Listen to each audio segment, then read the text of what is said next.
Introduction to Land Navigation. This ebook is going to teach you a lot of things based on all of my experiences in OSIT land navigation, individual land navigation practice at Fort Bragg, Special Forces Preparation Course land navigation, PEs, and also the Special Forces Assessment and Selection land navigation. There's a lot of information in this ebook. Without this video though, you may not understand exactly what I'm talking about, so ensure that you watch this and try to understand as best you can. If you need to, watch the video more than once. It may take some getting used to. First, we're going to go over the map. On every map that you ever have, normally it'll be a full-scale map. For this, we just have a printed out sheet. This is Area J at Fort Bragg. This is a land nav course here that you can go and practice at if you have this map and the points and coordinates for it, which are in this ebook. This is a 1 in 50,000 scale map. You know that because it says it right down here. On a normal map, the map will be up top and down below will be the legend. The legend is all of the information associated with the map. It will tell you what everything on the map means as far as symbols, shapes, colors, all of those different things. It'll have a declination diagram, which we'll talk about in a moment, scale, measurements, and everything. So all the information you need for a map will always be on the map itself in the legend. So if you're ever unsure about what a symbol on the map means, or what scale the map is, or any of that type of information, it is all in the legend. You will always have all the information you need for land navigation on the map itself. Going through the legend, I won't go into detail about what exactly every single thing is on here because there's a lot of information. The most important things are scale, 1 in 50,000. That's important when it comes to the protractor and plotting points. There's different scaled maps. There's 1 in 10,000, 1 in 50,000, and 1 in 100,000, at least for military maps. 1 in 50,000 is less detailed than 1 in 10,000, but more detailed than 1 in 100,000. It's mid-zoomed in version of a map. There will be less specific features on it than there would be in a 1 in 10,000 scale, which is what we used in OSIT land navigation, but way more features and identifiable smaller landmarks than on a 1 in 100,000 scale, which is what we'll say the big dogs in the military use, like CAG or Delta, if you know what those are. The next most important thing when looking at a map is looking at the grid squares. So maps are broken down into grid squares and they're numbered. So as you can see on the side of the map, we have 91, 90, 89, 88, 87, 86, 85, 84. Every map will have numbers going down the sides and across the top or bottom, however you want to look at it. So on the top we have 76, 77, 78, 79, 80, etc. So we have these different numbers, and we use them to identify different grids on the map. So that's how you get broken down into at least a grid square. So instead of just looking at a whole map, if we have the coordinates 8, 9, and 7, 8, then we know that we're going across to this grid box right here. So that breaks us down into at least a grid of 1,000 by 1,000 meters. Each grid square is 1,000 by 1,000. We'll get into plotting points using 8-digit grid coordinates. 4 is the most basic you need though. If you only have 2, you can't do anything with that. It won't tell you an exact grid square. So you're going to need at least 4-digit grid coordinates to get to a specific grid on a map, and that way you can start looking at least within that grid for your point. An ideal scenario, we have an 8 to 10-digit grid coordinate. So with a 4-digit grid coordinate, we get within 1,000 meters of a point, which is 1 grid square. If we have a 6-digit grid coordinate, we are within 100 meters, which breaks it down much smaller area in a grid square.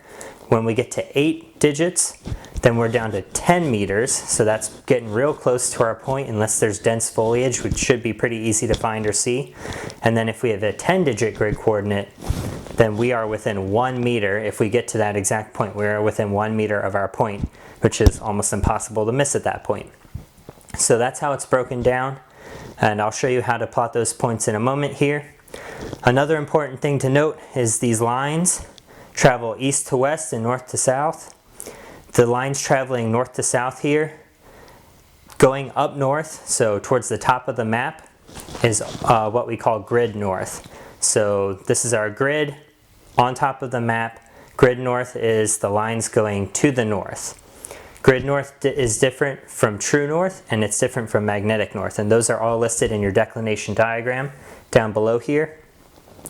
The reason there's a declination diagram is because on a map we are looking at a 2D object. It's flat, it's smooth, the grid lines travel in perfectly straight lines, there's no deviation, there's no contours, anything like that. But on the real Earth, on the globe, things are not straight lines, they're curved because we're on a globe. So for the magnetic north, when you look at a compass out in front of you, it may show that you're traveling directly north, but it'll take you in a different direction than directly north on the map, because the map is 2D and the real world is 3D. There's true north, magnetic north, and grid north. The two we need to worry about, the only two that really matter for any of this land navigation, is grid north and magnetic north, and we need to convert to each of them as is appropriate. Almost always you'll be converting from grid north to magnetic north, and the declination diagram will tell you how to do that. So on this one, if I find a point and I want to look up how far it is to another point and what azimuth I should be traveling at to get to that point, I can't just take the number off my protractor and use that exact number on my compass. I have to add, according to the declination diagram. It says 8.5, you can either go with 8 or 9, it'll still get you close enough, just rounding up or down. We'll go with 9 because that should be a little bit more accurate for North Carolina. So whatever I get on my protractor, let's say I need to travel at 200 degrees, I'm going to add 9 degrees to that to make up for the fact that this is flat in 2D and the Earth is not flat in 2D, it's 3D and it's a globe. So it's curved. So instead of going at 200 degrees, I'll go at 209 degrees. That's something that you always have to remember to do when you're using grid to magnetic. You always have to make that addition, and or if you're going from magnetic to grid, you need to subtract that difference. All right, let's learn how to plot a point. It's super important because if you don't know how to plot a point, you're not going to know how to get to where you need to go or figure out exactly where you are if given grid coordinates. This can be a little tricky, so if you need to rewatch this section, feel free to do so. Grid coordinates, like I mentioned before, are either in sets of 4, 6, 8, or 10. So a 4-digit grid would look something like this.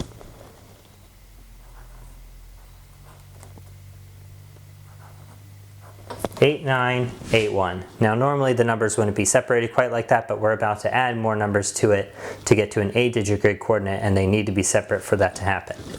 So 8, 9, 8, 1. Here we have 8, 9 on the chart, and here we have 8, 1. So we find the point where those two intersect. It's in this big brown mass here, which is a bunch of buildings on Fort Bragg.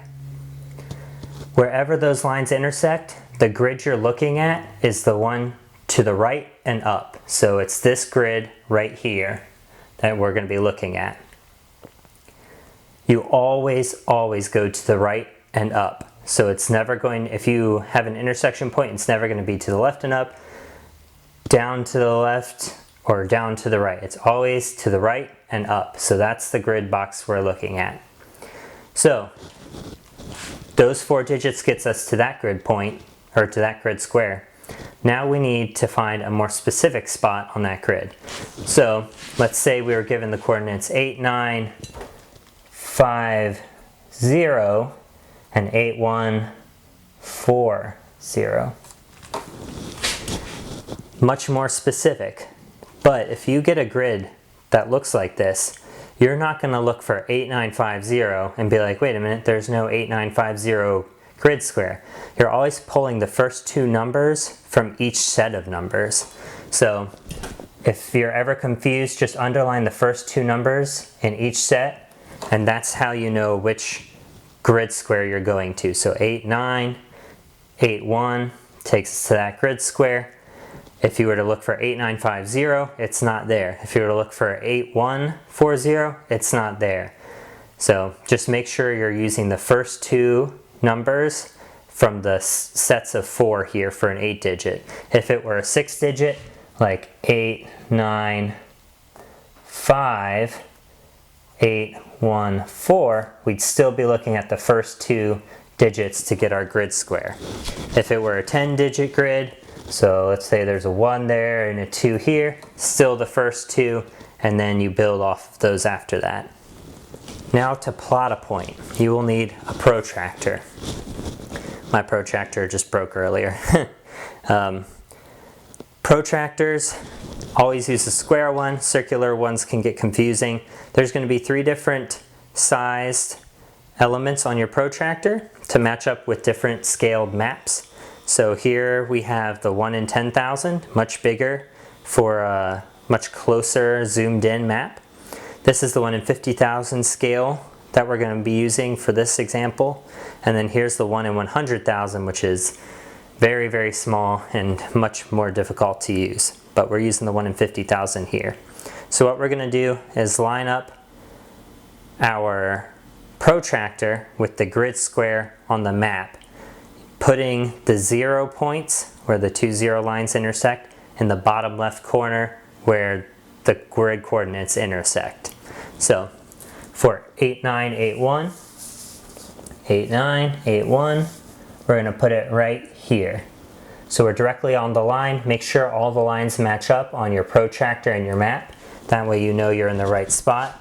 And then all we're going to do is work to the right and then up. So 8950, we're going to go with a 8-digit grid coordinate here. So we're going to move over to the right until we reach the 5, which is right there. And then all we're going to do is move up until we reach the 4, which is right here. On protractors, most of them will have a little edge that sticks out past the numbers. If you were to plot past that edge, you would be off on your point. So for protractors with little edges like that, those little plastic barriers around it, just put your pen right where the 4 is on that line and then slide the protractor out of the way and then make your point. So right here, slide, and there's my point right there. And then you can circle your point after you make it on the map so that it's much more easily identifiable.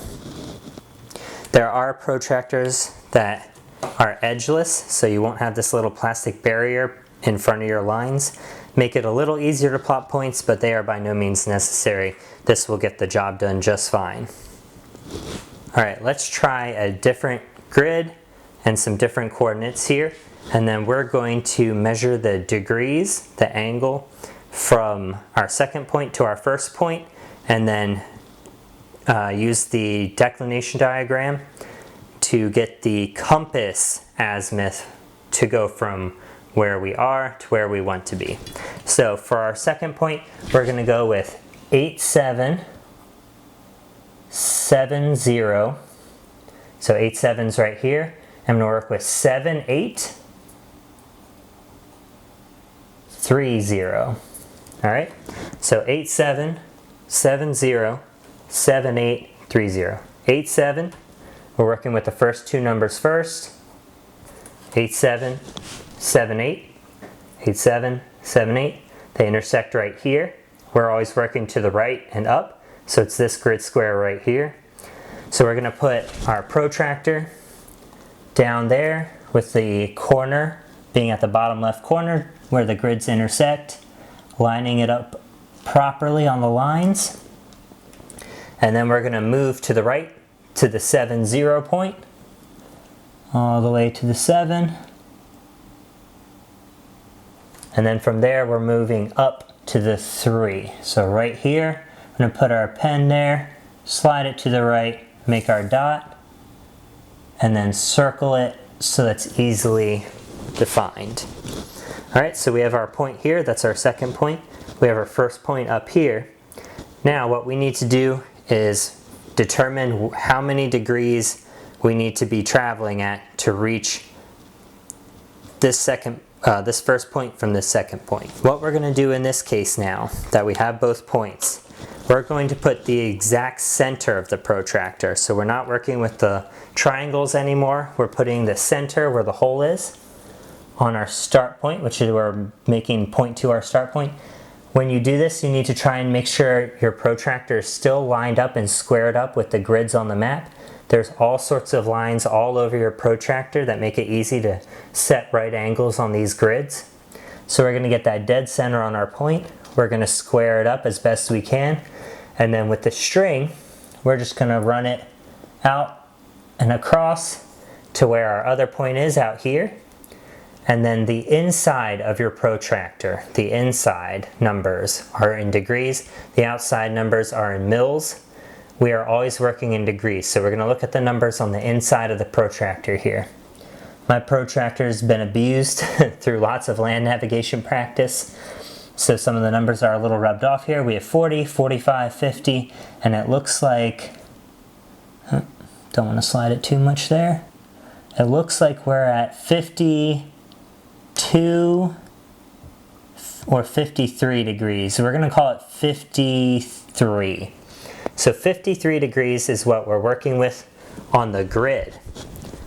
Don't make the mistake of stopping right there. 53 degrees on the grid, but we need to convert that to magnetic. So 53, we're looking down at our declination diagram down here. We need to add 8.5. We decided on 9 because 9 is appropriate for North Carolina. So 53 plus 9 would be 62. So 62 degrees is what we would travel at on our compass to get from our second point that we plotted here to our first point that was plotted up here. It really is that simple. Because there's multiple steps in play, you always need to make sure that you're doing them in the correct order. You need to make sure that you're using the correct size and scale on your protractor compared to what the map requires. You need to make sure that when you're plotting points, normally you'll see coordinates show up more like this.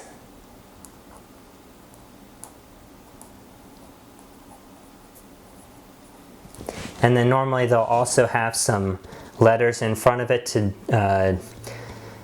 to show differences between different areas of maps and things like that. But normally you'll see a grid show up like this. So you count the numbers, 1, 2, 3, 4, 5, 6, 7, 8. All right, so it's an 8-digit grid.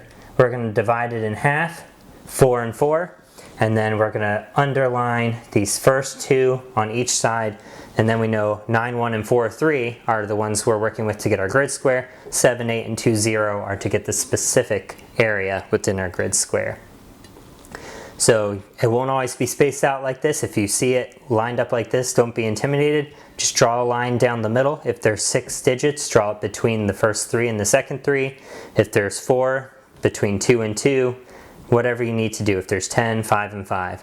First 2 digits always get you to the grid square that you need to work in, and then the digits after that get you to the specific point within the grid. Don't let that part confuse you. Always just do the little steps like underlining and using lines to separate to make it easy on yourself so you don't get confused. I can't tell you how many times out in the field people made mistakes on these things just because they were rushing and plotted the wrong grid and had to travel thousands of meters out of their way to get to the right place after they realized their mistake. Always use the inside of the protractor, the numbers on the inside of the protractor.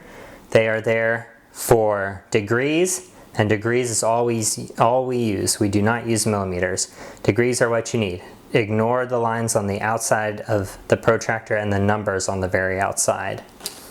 On your map, always read the legend.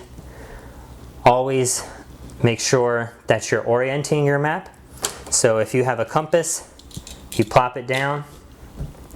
North on this compass right now is pointing to the bottom of this table here. So if we went to orient our map, what that means is lining up magnetic north and grid north so that the direction we're looking, when we're looking at our map, and the terrain we're looking at lines up with what is shown on the compass. That way, if your map is facing this way, but your compass is pointing the opposite direction, you're going to get confused by the terrain in front of you. So orienting your map is a really important step, and that just means picking up both things and then turning so that north on your map and north on your compass line up, and that way you have a clear visual of what north looks like in front of you and the direction you're moving. You will see it happen where they will have their map upside down and they'll start traveling north on their compass, but thinking they're going south on their map, and it'll be super confusing and they'll have to fix their mistake when they realize they've made it. For the purposes of this video, I used a marker so that things would show up a lot better for you. I always use a pencil when I'm marking my map if I'm marking things, points on the map specifically, because they're erasable. You never know how many points you're going to get in practice and testing. So I use a pencil. If I am using a map case, however, I will use markers on the outside of the map case to mark my point. You just have to make sure that your map is secured in the exact same spot inside of that map case, so that if it moves, if the map were to move and I had a mark on the outside of the map case, it no longer lines up with the proper portion on the map. So you have to make sure the map's secured in there, and then you can make dots on your map case that'll show up and identify points and mark whatever you need to from there. Map cases are extremely important for keeping your map clean and dry so it doesn't fall apart and get destroyed. If it does fall apart and get destroyed, you're going to have issues navigating first off, but also probably have issues with whatever cadre you're working with. Any type of marker is pretty good on map cases. This will smear off after I rub it a little while, so just be aware of that as well. And then finally, but very important, if you are allowed to, depending on your cadre, mark your maps up ahead of time. So barriers, always know your boundary lines, and when you know them, mark them like crazy. You never want to go out of bounds on a map. It's a waste of time. You may get eliminated from testing if you do it, so just mark your boundaries boldly. If there are roads running through your map, you can use markers, different colored markers, to identify those roads more boldly, so that when you're doing quick map checks, you don't have to work very hard to find those types of things. During selection, land navigation testing, my map was marked in every conceivable way it could be. The border was super boldly outlined in black, a very thick barrier, so I, with a quick glance, always knew where the border was. There were numerous draws throughout. For instance, there's water lines and draws and swampy areas here. I had those marked with pencil in bold, and then I also went over them with a highlighter so that day and night they would spring out at me and I wouldn't have to think about where they were or worry about seeing a road or a draw at night and thinking it was a road or something like that on the map, because they can get confusing in the dark. Out of bounds areas, off limits areas, I've marked those super boldly. Main roads that I knew I could use to handrail for navigation, I had them marked very boldly. So if you saw a main road running through the map, I had it marked in bold. Some of them I would label with my own name, some of them I would label with their appropriate names, just depending on the situation and how I wanted to identify them. But as long as I knew where everything was, it made navigating, especially at night, much, much easier. So if you are allowed to, mark your map. And then another thing you can do is mark the directions on your map. So I drew in mine in super bold letters, north, south, east, and west, because at night, with your map in your map case tucked into your flick, you're pulling it out and you don't want it to be upside down. It happened multiple times during practice testing for me, And it doesn't take much time to realize that you're upside down, but it does take some time. So it's way easier if you mark everything on your map right away, and that way when you pull it out, the first thing you do is look at your little box here and you know you're oriented correctly, and then after that you just look at where you need to be and where you are and all of that. Little things like that, little tricks, marking up your map if you're allowed, super important. Remember the declination diagram, remember how to divide up your numbers. They'll always be in even sets. If you ever see 7, don't worry about it. You won't see it on testing, it won't happen. Sometimes they'll throw 7-digit grids out there and it's just, don't worry about it. Mark your maps appropriately. Remember the legends, read all the legends, read all the information, study your map, look for things, all the different terrain features on the map. They're listed in this ebook, so look at the definitions and how they relate to things on the ground, and you'll be well off. Just, it's attention to detail. That's what land navigation is all about. In regards to your protractor as well, if you use a thin string and run it through the center of your protractor, there's always a hole in the center. You can use that to measure degrees when it's time to do that section. Some people like to draw lines on their map. I like to use the string because I like to keep my map as clean as possible. It's up to you. A thin string can be very helpful though. Just make sure that it's a thin one, not a thick one, because a thick one will make your measurement a little less specific. The more specific you can be with all your measurements, the easier it'll be to get to your point exactly. A few more items I'd like to talk about. Ranger beads. These are actually ranger beads I found on the ground during OSIT. Very fortunate find.